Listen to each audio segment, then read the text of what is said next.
le président Laurent Gbagbo a eu 15% des voix dans le Nord. Le Nord. Très peu de gens savent cela. Au deuxième tour, Newpol, la chaîne qui bouleverse vos certitudes. il est arrivé au fait que, comme l'a dit le Conseil constitutionnel, c'est le président Laurent Gbagbo qui a gagné le deuxième tour du scrutin. Et vous voyez bien que cette question de qui a gagné les élections n'est plus d'actualité, puisque tout le monde le dit, des ouvrages se font, des publications dans les radios, les télévisions se font, parce que simplement c'est un fait historique. Donc voilà un peu le travail qu'Edouard Melo a fait. Monsieur le ministre, vous voyez, j'ai noté dans votre livre, j'ai presque salué le livre, hein, parce que j'ai le travail de Awa Domelo, vous voyez, j'ai tellement lu le livre. Le travail de Awa Domelo est détaillé et fouillé, donc je voudrais demander aux Ivoiriens ou aux Ivoiriennes d'aller s'acheter ce livre pour comprendre ce qui s'est passé en 2010. Le président Laurent Gbagbo a bel et bien remporté les élections et il a fallu un concours d'une association de malfrats, donc avec à la tête Nicolas Sarkozy et le représentant spécial du secrétaire général des Nations Unies pour qu'Alassane Ouattara soit aujourd'hui à la tête des Ivoiriens, ce qui pour moi est peut-être le plus grand crime de ce début du 21e siècle, qui était commis sur un peuple indépendant et souverain. Oui. Et le contentieux électoral, pour être simple, c'est tout ce qui est entorse au code électoral. Le code électoral, vous savez, c'est la loi que le pays se donne pour régir les élections. Et tout ce qui est entrepris comme action et qui n'est pas conforme au code électoral est défini donc comme une fraude et peut être l'objet d'un contentieux électoral. On a défini aussi quelque chose de très important qu'on appelle la certification. Oui. Alors, sur la certification, il est important de dire que c'est un dispositif qui était appliqué en Afrique par les Nations Unies pour la première fois. Oui. Aucun pays africain avant la Côte d'Ivoire qui a organisé un scrutin avec l'assistance des Nations Unies en donnant aux Nations Unies le rôle de certificateur de toutes les étapes du processus électoral. Monsieur le ministre, mais ça c'est quand même assez curieux et je voulais relever ça avec vous que Henri Konan-Bédié, d'après la mission de l'observation de l'Union européenne, n'a pas battu campagne dans le Nord. Il s'est concentré dans ce qu'on appelle le Nzi Komwe. Il a délaissé le Nord. Ensuite, un autre détail par rapport à la requête. M. Bédié est ancien président de l'Assemblée nationale. Il aurait pu connaître la loi et savoir que la requête est déposée juste dans les 3 jours qui suivent la clôture du scrutin. Il ne le fait pas.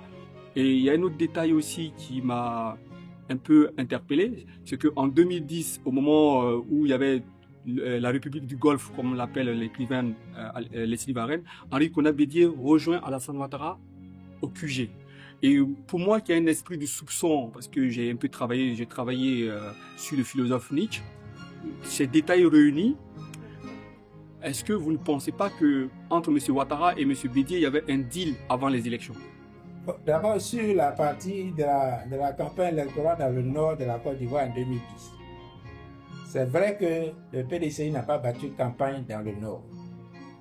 Mais c'est vrai aussi, et ça beaucoup de gens ne le savent pas, que le parti d'Alassane Ouattara n'a pas non plus battu campagne dans le nord. Pour eux, c'était leur bastion, c'est acquis.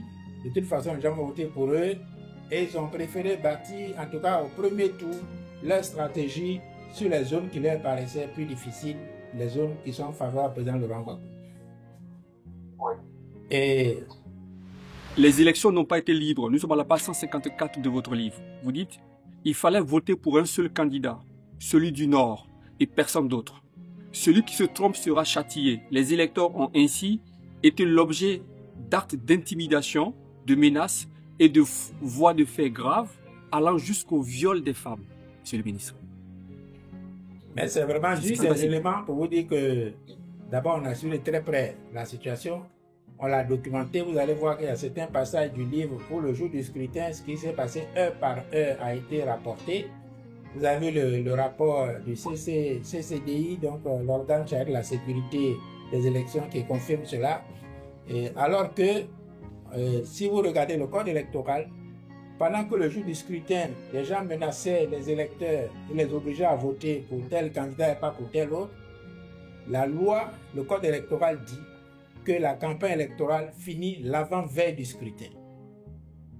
Ça veut dire que le jour du scrutin, ce n'est pas régulier, qu'on soit encore en train de battre campagne, encore moins de menacer et d'obliger les gens à voter vers tel ou tel candidat parce que le vote est libre. Je vais expliquer ce qui s'est passé du côté en ce qui concerne la CEI au deuxième tour du scrutin. Je rappelle qu'au premier tour, la CEI a proclamé les résultats provisoires dans les délais de 3 jours qui lui ont été impartis par le code électoral. Au deuxième tour, la CEI n'a proclamé les résultats qu'au 4e jour, c'est-à-dire hors délai, au moment où la CEI n'était plus à même de proclamer des résultats provisoires. Au premier tour, la CEI a proclamé ses résultats au siège de l'institution. Au deuxième tour, la CEI a proclamé les résultats à l'hôtel du Golfe, qui était le siège d'un autre candidat. Ce qui est une violation de la loi.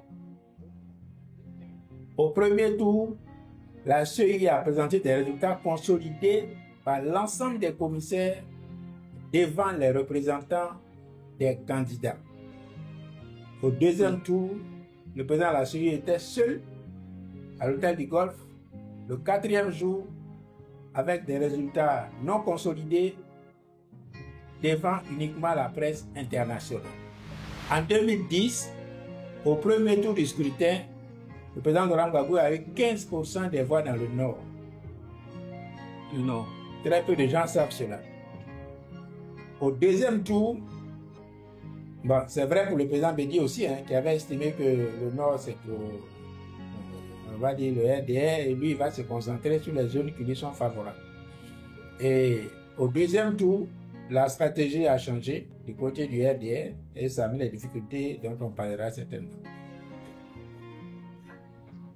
Maintenant, est-ce qu'il y avait un deal? Est-ce qu'il y avait un deal entre eux? C'est une question qui se pose. On a tous suivi ce qu'on appelle l'appel de Daokro et où le président Bédié appelait à voter pour le candidat Alassane Ouattara au deuxième tour du scrutin. On ne sait pas mesurer le degré de mise en œuvre de cet appel. Et ce qu'on a appris après, c'est que il semble que l'alternance avait été promise au président Bédié et à son parti pour le scrutin qui allait suivre. Et après, il y a eu des difficultés que l'histoire aussi nous expliquera. En tout cas, l'alternance en sa faveur n'a pas eu lieu.